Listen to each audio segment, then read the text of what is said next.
We're looking at the end of the August 12th turn, and we're seeing the collapse of the Soviet pockets, both around Orsha and the titular city, and what probably amounts to the final hard push of the Germans.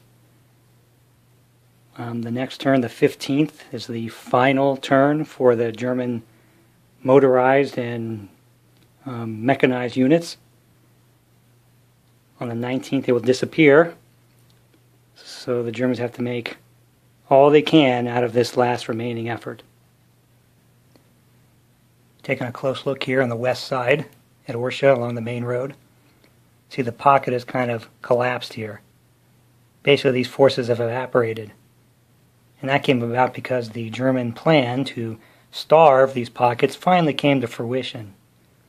Now, when forces are out of subsistence supply, they suffer attrition effects, and those hit the low-rated units much harder than high-rated units. So the 0, 1, and 2 rated units that were here just died off literally in one turn.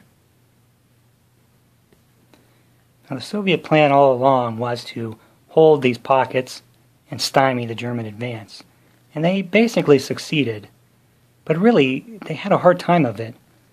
And it was kind of just due to some poor luck in the special replacement roles that were available in this particular title. Part of the Soviet plan for keeping themselves alive was to rely on these special supply cache tokens. These are allotted randomly based on a table each turn, and the expectation based on the probabilities was that the Soviets would be able to build up a store of these and then start to spend them to keep these pockets alive. And they just didn't roll the dice very well. They ended up only having 3 of these cache markers throughout the entirety of the game to this point.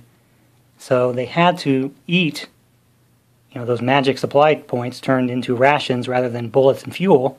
So they couldn't do nearly as much fighting in these areas because they needed to stay alive as long as possible, always hoping that the next turn they'd roll well and get another one of those supply caches. But still, holding out to this long, I think, is pretty decent.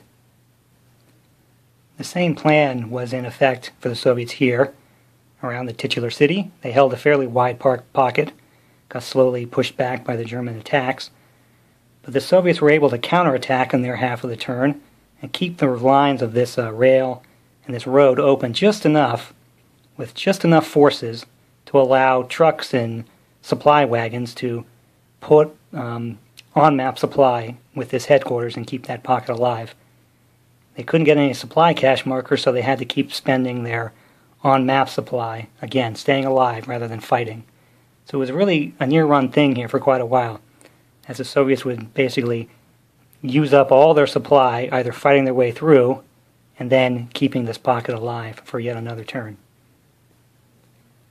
But the Germans finally managed to get a group in force all around this area, and the Soviets decided to escape along this narrow corridor and essentially leave the pocket to its own devices, and most of it evaporated. They had one good die roll, and they left one unit out of supply here, only losing a single step. So he still exists, but the last of the on-map supply was spent keeping that one hex of the city alive. And for the Germans, one of the stated goals was to kill as many armored units as possible in achieving the objectives. You can still see a tremendous number of full armored divisions, motorized divisions, even the assault guns are still healthy alive on the map.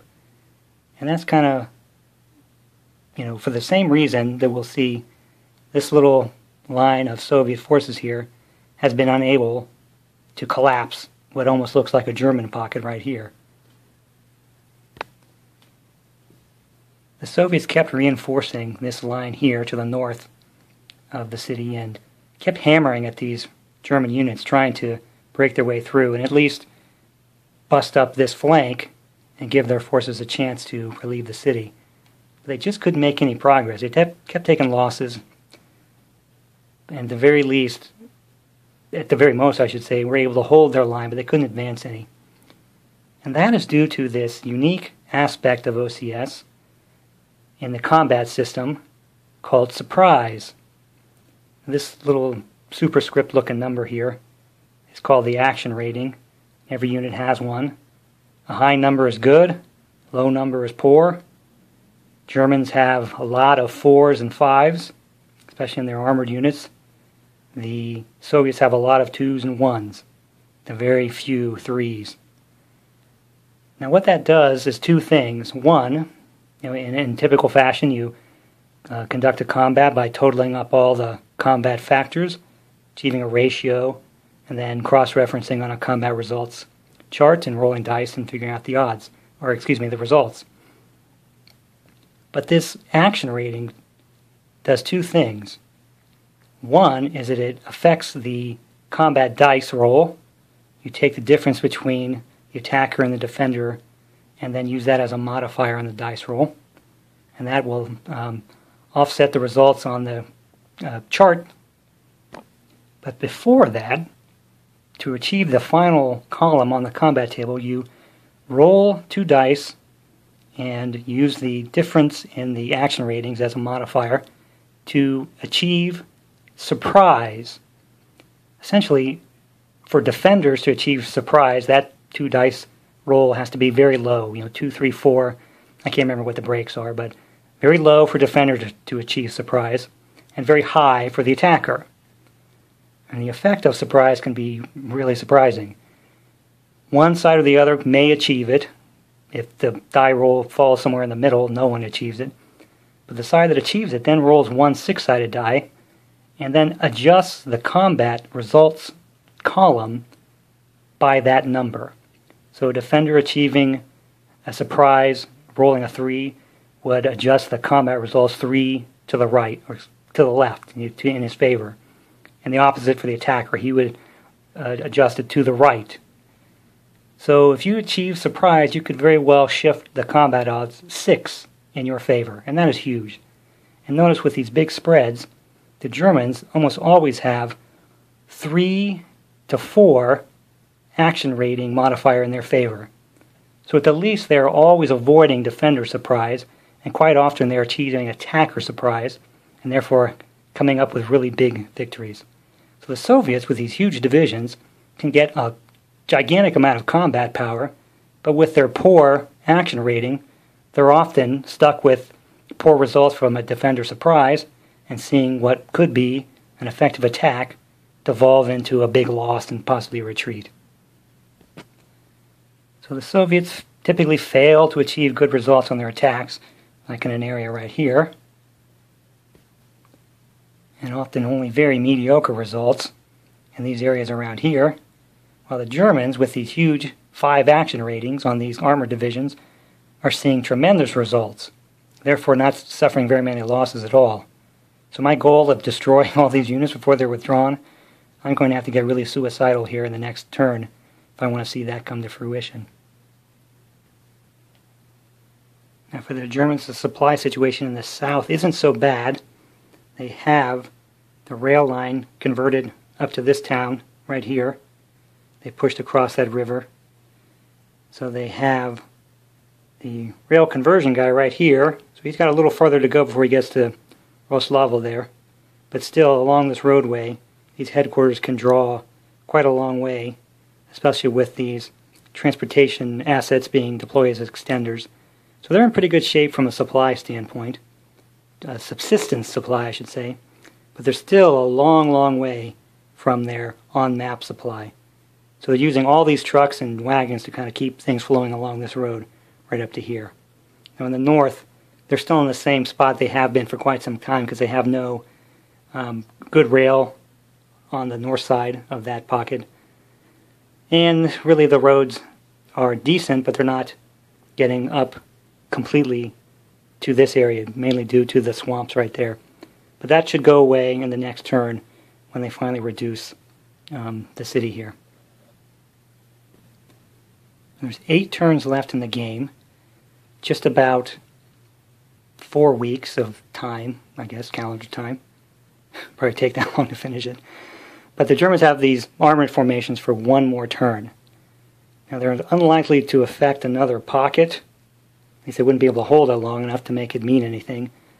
So in all likelihood they'll just make some frontal assaults here, get whatever they can, and then disappear next turn. The Soviets, they're trying to establish one more line. They have a lot of hedgehogs printed on the map here, so they're going to try to occupy those places and hold on for another turn until the Germans disappear, and then they will start getting some pretty strong armored reinforcements, or plentiful, I don't know how strong they are, and then see if they can hold on. Because the Germans still have a lot of these victory towns that they need to capture in order to secure an actual victory.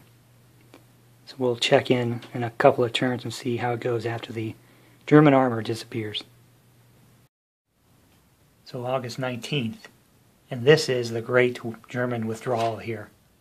See the mass of armored, motorized divisions, all of the motor corps HQs, some infantry, artillery, assault gun, the last of the offensive air power, and a tremendous amount of logistic support here in the form of these transport points.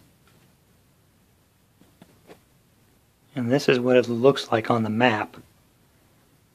See, there's gigantic holes opened up primarily south of the roadway.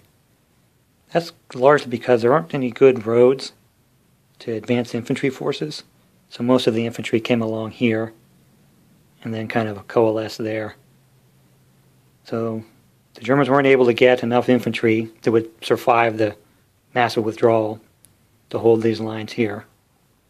But they should be able to adjust in their turn, maybe push this infantry division, or excuse me, this cavalry division over to here, and push some infantry down that way. But it looks kind of strange, this gigantic disappearance, that now the Germans will have to struggle to fill some holes. Strangely enough, the August 15th and August 19th turns, I think, are going to be really anticlimactic.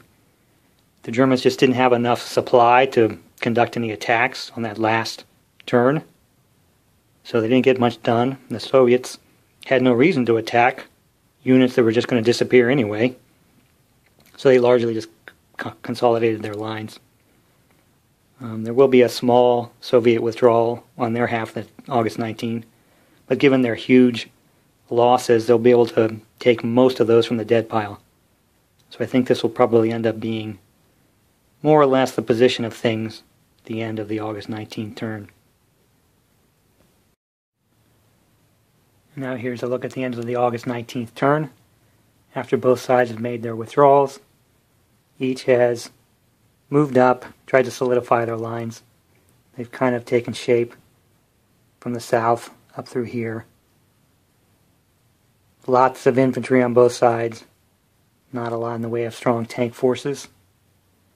There are 3 mobile divisions left for the Germans.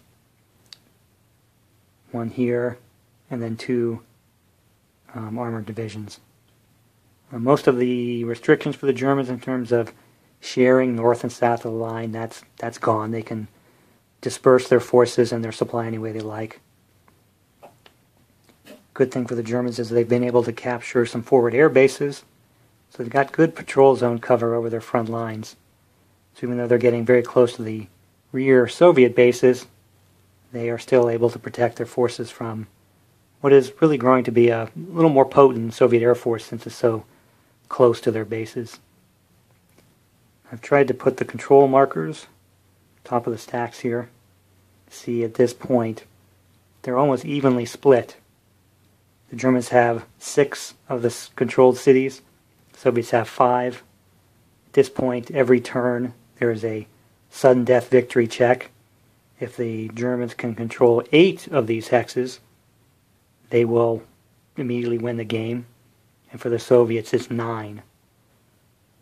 So, with the 7 turns remaining, the Germans really have kind of 2 targets, right here and right there. Seem to make the most sense for getting the last 2 hexes to achieve a victory.